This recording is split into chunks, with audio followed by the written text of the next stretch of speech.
Ya, pemirsa, kenaikan harga kebutuhan pokok menjelang Hari Raya Natal dan Tahun Baru terjadi di sejumlah wilayah di Indonesia, tak terkecuali di Jakarta. Dan untuk mengetahui bagaimana harga kebutuhan pokok di sana, saat ini berikut laporan jurnalis Binuvers Kelvin Sipahutar dan juru kamera Mahesa Bismo di Pasar Palmerah, Jakarta Barat. Pemirsa, berdasarkan keterangan dari Pusat Informasi Harga Pangan Strategis Nasional atau PIHPS, ada tren kenaikan harga pangan maupun kebutuhan pokok yang terjadi di sejumlah wilayah di Indonesia.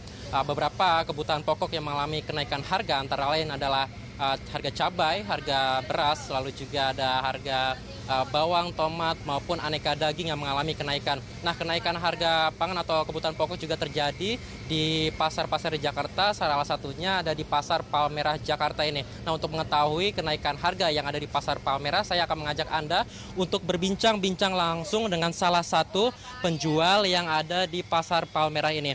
Halo, selamat pagi, dengan Ibu siapa, Ibu? Dengan Ibu Tuti, pagi juga. Ya, Ibu Tuti, ini kalau saya lihat Ibu menjual berbagai kebutuhan pokok dari cabai, lalu juga ada bawang dan lain sebagainya, Bu. Untuk di toko Ibu sendiri ada kenaikan harga kebutuhan pokok nggak sih, Bu? Ada. Kalau untuk saya sih semuanya hampir naik semua ya. Untuk bahan pokok, dari beras, dari telur, segala macam naik semua.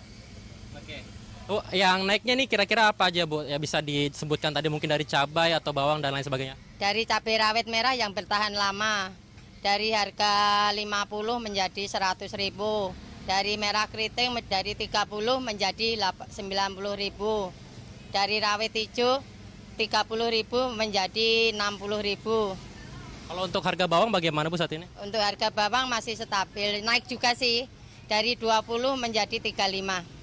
Pengalaman dari tahun-tahun sebelumnya ada kenaikan begitu? Stabil sih, dari sebelumnya stabil. Cuma karena ini mau pemilu, mau tahun baru, Natalan. Iya, betul. Ada kenaikan menjelang Natal dan Tahun Baru, Bu. Nah, Bu, terakhir ada dampaknya nggak, Bu, untuk kenaikan harga pangan atau pokok ini kepada Ibu? Ya, kalau insya Allah saya nikmatin dan syukurin aja ya. Yang penting kita diberi kesehatan. Tapi untuk lain-lain orang kan nggak tahu, kita pasti ada dampaknya juga. Oke. Baik, terima kasih Bu Tuti atas waktu dan informasinya, Bu. Iya, makasih. Selamat Ya, pemirsa, memang kenaikan harga pokok ini memang terjadi juga di sejumlah wilayah termasuk juga di Jakarta, dan kenaikan harga pokok ini juga sejatinya sudah disoroti oleh pemerintah termasuk juga pemerintah Provinsi DKI Jakarta. Pemprov DKI Jakarta juga terus melakukan berbagai upaya, salah satunya adalah menggencarkan gerakan pangan murah oleh BUMD Pemprov DKI Jakarta, dan gerakan ini pun semakin diperluas dan semakin diperbanyak frekuensinya di berbagai titik yang ada di wilayah DKI Jakarta. Selain itu, pemerintah juga menggencarkan program pangan bersubsidi bagi masyarakat tertentu untuk penyediaan berbagai kebutuhan pokok seperti telur, aneka daging, lalu juga ada beras, dan berbagai kebutuhan pokok lainnya untuk membantu masyarakat, khususnya masyarakat yang membutuhkan. Dari Jakarta, Kelvin Sipahutar, Mahesa Bismo melaporkan.